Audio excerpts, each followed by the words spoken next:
kita dah sampai dekat Gamo Dakoh, kita nak tengok super fast charging 240 kW.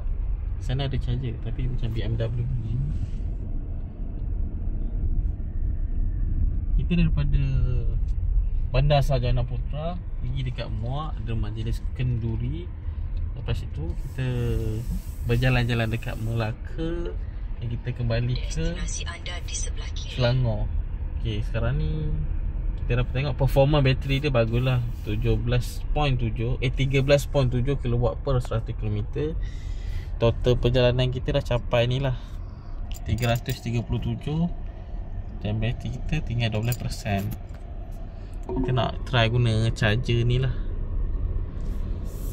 240 kW. Okay, setahu saya yang support 200 lebih ni S-Pen, Hyundai dengan Kia. Tesla pun tak pasti berapa kW dia support, tapi kita nak cuba. Sebenarnya sempat je sampai rumah, lagi 15 km. Tapi kita saja nak tengok macam mana rupanya charger 240 kW. Jom kita tengok lah. Macam ni rupa dia 240 kW. Kecil je, saya ingat dia besar. Kabel dia besar lah. Besar.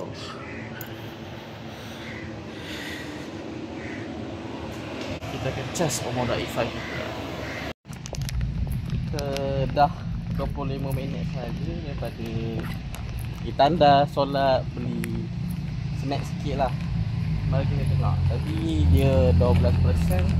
Sekarang berapa persen?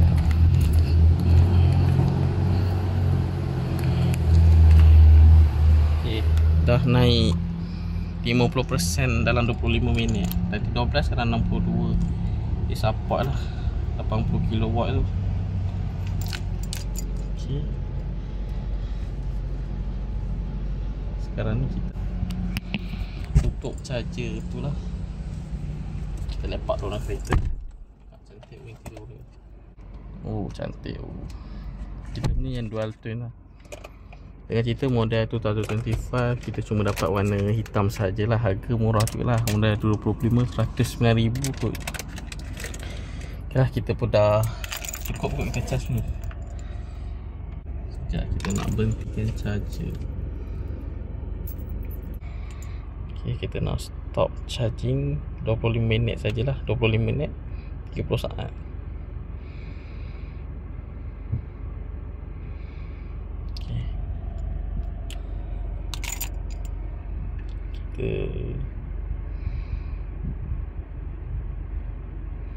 Oh, boleh buat live. Menarik. Okay lah, kita nak tengok Splash Mania.